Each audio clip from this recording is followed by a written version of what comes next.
Babasinde. In Nigeria, Osho Governor cautions Osho Action Committee against insightful speech. Ghana's Finance Minister faces censure for votes. Z-Power Company expects record dividends.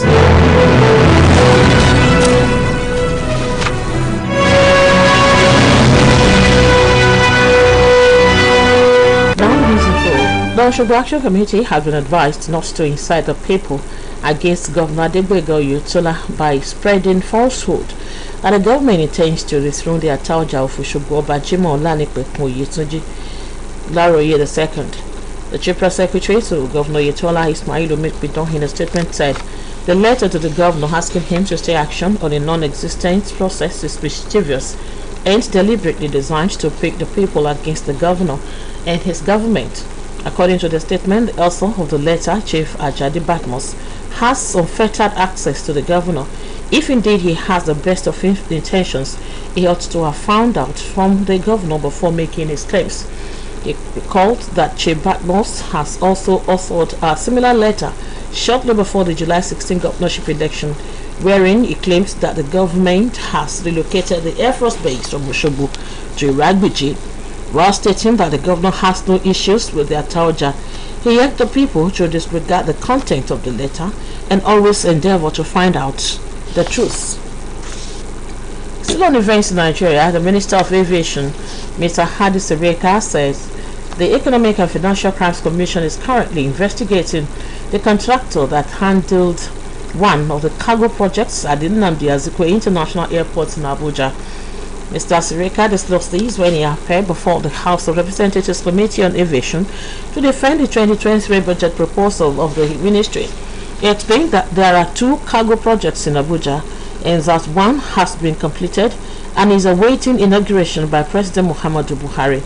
He, however, said the second project, which was awarded in 2012, was abandoned by the contractor after he collected 75% of the payment.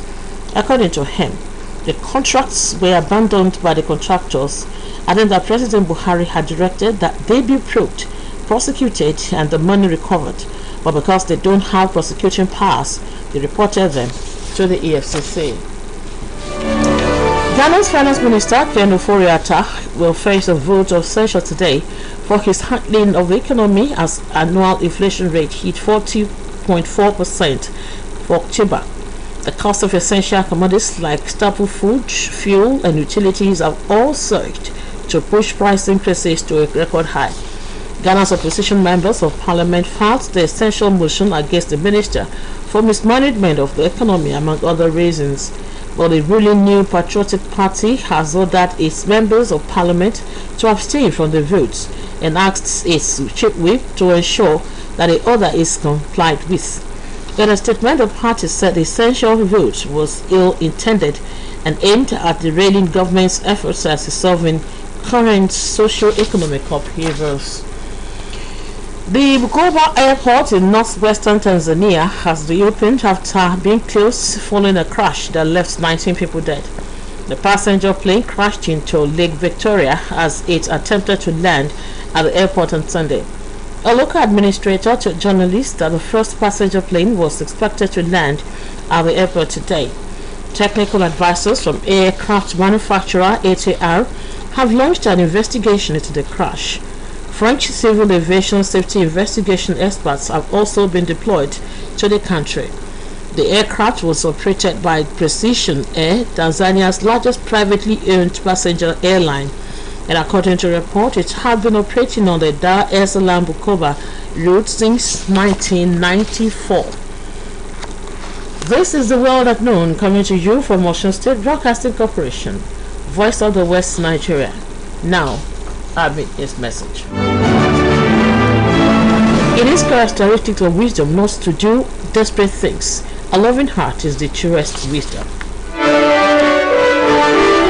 Burkina Faso's transitional prime minister has replaced two ministers only 2 weeks after the formation of a new government.